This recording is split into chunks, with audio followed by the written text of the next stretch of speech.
Assalamualaikum. Miss Lina ingin sharing, ini berkaitan dengan salah satu film Indonesia yang Miss Lina tonton dengan judul yang menurut Miss Lina kontroversial, dan ini berdasarkan novel. Miss Lina kayaknya akan pesen ya novelnya untuk lebih tahu lagi sebenarnya isi dari novel itu apa, karena novel dan film adalah karya yang berbeda, dan biasanya di novel itu dapat menjelaskan lebih detail, dan untuk film karena durasi jadi diambil adegan-adegan yang penting. Miss Lina nggak mau sebutin judulnya karena menurut Miss Lina itu film memang untuk 17 tahun dan memang ada adegan-adegan uh, ya seperti hubungan suami istri seperti itu. Dan saat Misina nonton itu juga Misina lihat beberapa muslimah itu keluar dan tidak kembali lagi. Mungkin mereka merasa tidak cocok dengan film tersebut. Kalau pikiran Misina seperti itu. Namun film itu membuat Miss Lina berpikir, jadi bahan refleksi, jadi bahan renungan Miss Lina. Miss Lina juga sudah tulis di blog, akan Miss Lina copy di kolom description ya, jadi bisa dibaca untuk konteksnya lebih lanjut. Jadi intinya tokoh utama, tokoh perempuan ini, dia mengalami kekecewaan ya. Ini mungkin spoiler ya. Jadi ada seorang pimpinan organisasi Islam, dia ingin menikahi wanita ini. Namun saat bertemu itu dia tidak mengakui kalau dia sebelumnya menelpon wanita tersebut dan menawarkan opsi nikah siri, karena wanita tersebut masih ragu. Dan pimpinan tersebut karena ingin namanya bersih, dia bilang wanita tersebut melakukan fitnah di depan semua orang kalau dia tidak menelpon, padahal sebenarnya dia menelpon. Karena pimpinan tersebut memiliki kekuatan yang besar, maka wanita ini dianggap merusak nama baik pimpinan itu dan dikejar-kejar seperti orang yang bersalah oleh organisasi yang mengenakan atribut Islam ya. Nah, kemudian wanita tersebut mengalami kekecewaan demi kekecewaan dalam hidupnya. Misalnya ada satu laki-laki anggota organisasi itu, tadinya dia pikir akan membantu dia, tapi akhirnya meninggalkan, dan wanita tersebut sudah menyerahkan kesucian kepadanya. Kemudian ibu dari wanita ini tidak percaya kalau yang salah tuh ustadz itu pimpinan, karena tersebar kabar kalau wanita ini yang diberitakan dia yang menggoda ustadz tersebut.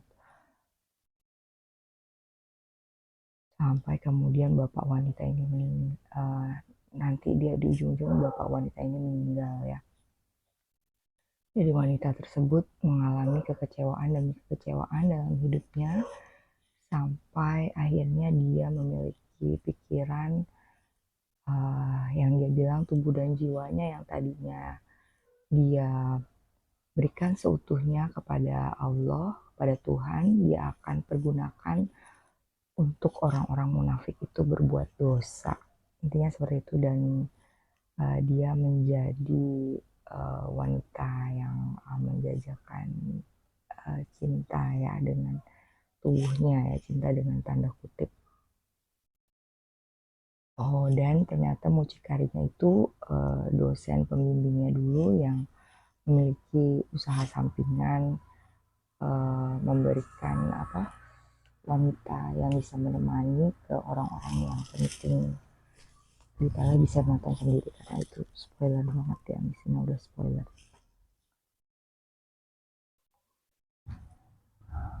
Nah, tapi dari film itu Mishina jadi berpikir, Mishina pernah tidak berada di posisi tersebut.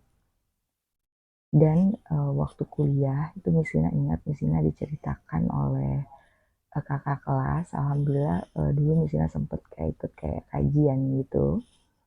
Jadi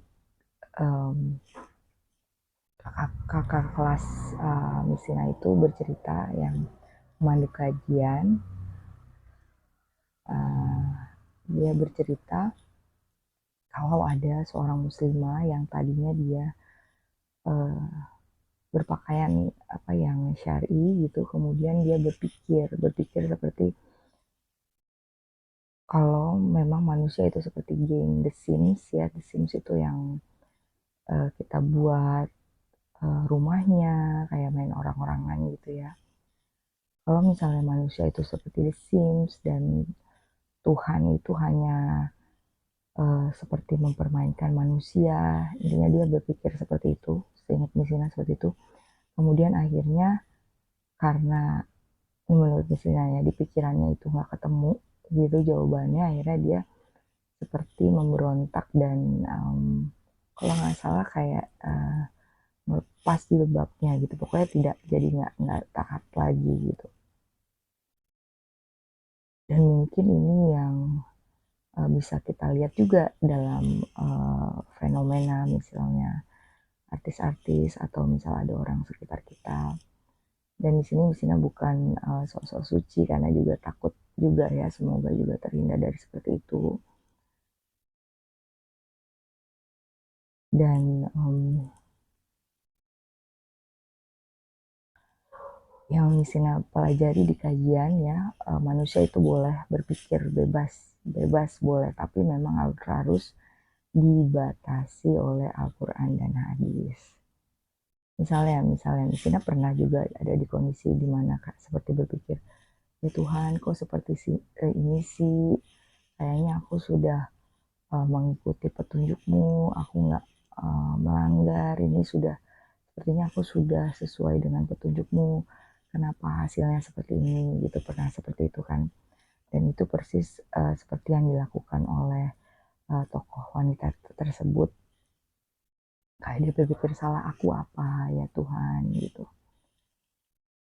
Nah tapi setelah Mishina pikir, setelah kejadian yang Mishina alami, ternyata itu ada kebaikannya. Misalnya untuk misalnya Mishina bisa bangkit kembali, Mishina itu jadi lebih rajin baca buku, kemudian cari-cari informasi, bahkan belajar lebih termotivasi ya untuk belajar sesuatu yang baru, misalnya dalam bidang psikologi, bahkan dalam ajaran agama.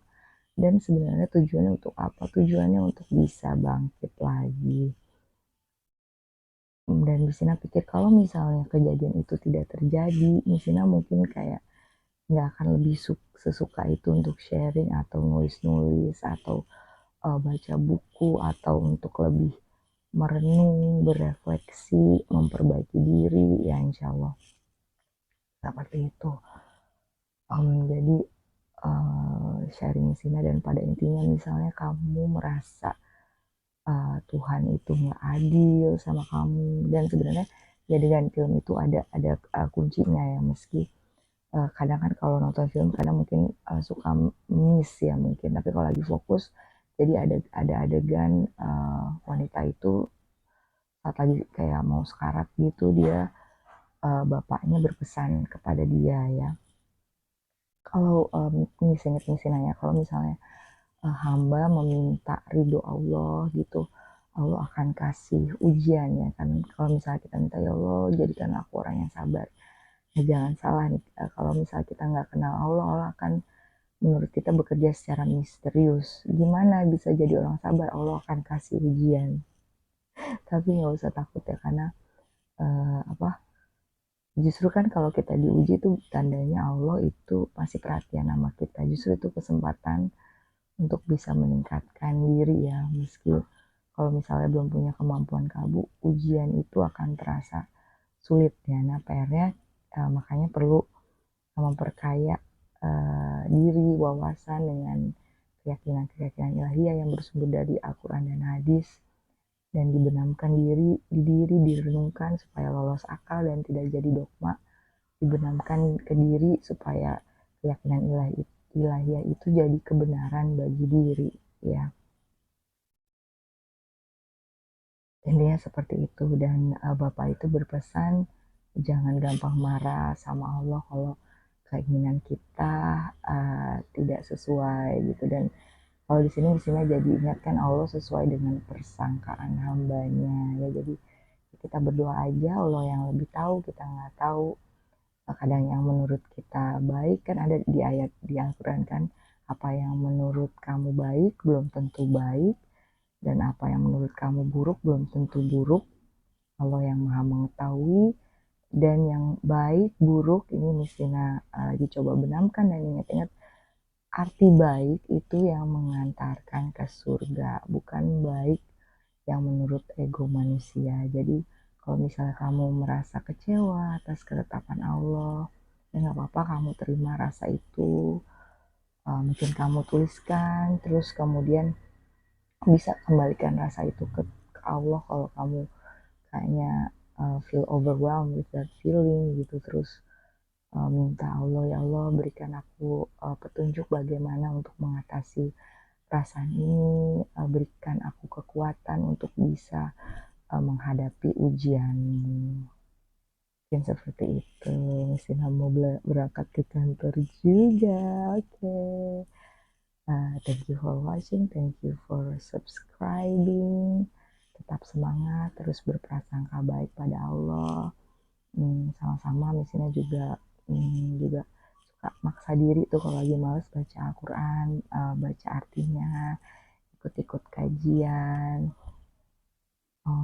dan terus berusaha mengenal Allah, karena Allah itu maha pengasih. Dan yang di kajian misalnya diingatkan kalau sebenarnya Allah itu lebih menginginkan manusia itu masuk surga dibandingkan manusia itu sendiri. Jadi ketetapan Allah itu sudah pasti baik, as long as kamu lagi tetap taat, kamu berada di koridornya, kamu nggak menyimpang, kamu mengikuti petunjuknya sesuai dengan ajaran Al-Quran dan hadis. Oke, itu aja. Assalamualaikum warahmatullahi wabarakatuh. Bye bye, see you in the next video, insya Allah. Assalamualaikum.